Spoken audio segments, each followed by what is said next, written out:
ক্যালেন্ডারের পাতায় ডেঙ্গুর মৌসুম শেষ হলেও ফুরোয়নি এর ভয়াবহতা। প্রতিদিনই বাড়ছে সংক্রমণ আর মৃত্যুর হার। দেশে ডেঙ্গুর যখন এমন চিত্র, তখনই আতঙ্কে নতুন মাত্রা যোগ করেছে চিকুনগুনিয়া ও জিকা ভাইরাস। রোগতত্ত্ব, রোগ নিয়ন্ত্রণ ও গবেষণা প্রতিষ্ঠান আইইডিসিআর গত ৩ মাসের পরীক্ষায় ডেঙ্গুর সঙ্গে পেয়েছে বাকি ২ ভাইরাসও। তবে স্বস্তির খবর হলো, চিকিৎসার পর সবাই সুস্থ হয়ে বাড়ি ফিরেছেন। দক্ষিণ আমেরিকা থেকে ছড়িয়ে পড়া জিকা ভাইরাস নিয়ে ইতোমধ্যে সতর্কতা জারি করেছে বিশ্ব স্বাস্থ্য সংস্থাও। সংস্থাটি বলছে, এটি প্রতিরোধে এখনই ব্যবস্থা নিতে হবে। এডিস মশাবাহিত অন্যান্য ভাইরাসের তুলনায় জিকা ভাইরাসের সংক্রমণের হার কম হলেও এই ভাইরাসের প্রধান শিকার গর্ভবতী মা এবং তার অনাগত সন্তান। চিকিৎসকরা বলছেন, কোনো কোনো ক্ষেত্রে মৃত্যুও হতে পারে গর্ভের নবজাতকের।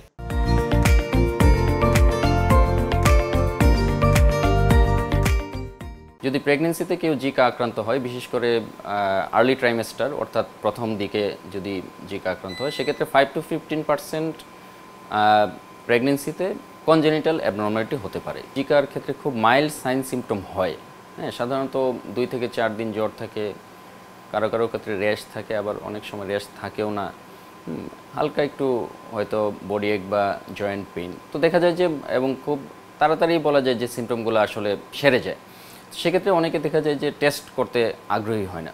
জিকার মূলত চিকিৎসা উপসর্গ ভিত্তিক, তাই প্রতিকারের চেয়ে প্রতিরোধে সচেতন থাকার প্রতি জোর দিচ্ছেন বিশেষজ্ঞরা। বলছেন, ব্যবস্থা নিতে হবে এডিস নিধনের। এক মশা নিধন করতে পারলেই প্রতিরোধ সম্ভব 3 রোগের। সব জায়গায় যে শনাক্তের সক্ষমতা আছে সেটা বলবো না, কারণ এখানে ঢাকা শহরে কিছু বড় হাসপাতালে কিছু সক্ষমতা আছে, আইডিসির কিছু সক্ষমতা আছে এবং আইসিডিডিআরবিরও। শুধুমাত্র যে আমরা ল্যাবরেটরি রিপোর্টের উপরই সবসময় নির্ভরশীল হতে হবে এমন নয়। যেহেতু সব জায়গায় সক্ষমতা নাই, সেক্ষেত্রে আমাদেরকে রোগের ধরনের উপরে, মানে উপসর্গের উপরেও ডিপেন্ড করে রোগ নির্ণয়ের কথা চিন্তা করতে হবে। সিটি কর্পোরেশন, উপজেলা, ইউনিয়ন পরিষদ, তাদেরকে আরও এগিয়ে আসতে হবে যেন এই মশা নিধন কর্মসূচিটাকে আরও বেগবান করা যায় এবং খুব দ্রুত যদি আমাদের করতে পারি এবং এই সিজনটা যদি আমরা মশা নিধনটা বেশি করতে পারি, তাহলে এই রোগগুলোর প্রকোপ অনেকাংশে কমে যাবে।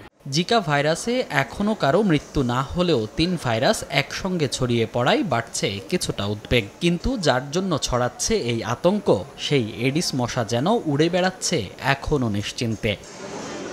এক ঢিলে 2 পাখি মারার বাংলা প্রবাদকে ছাড়িয়ে গেছে এডিস মশা।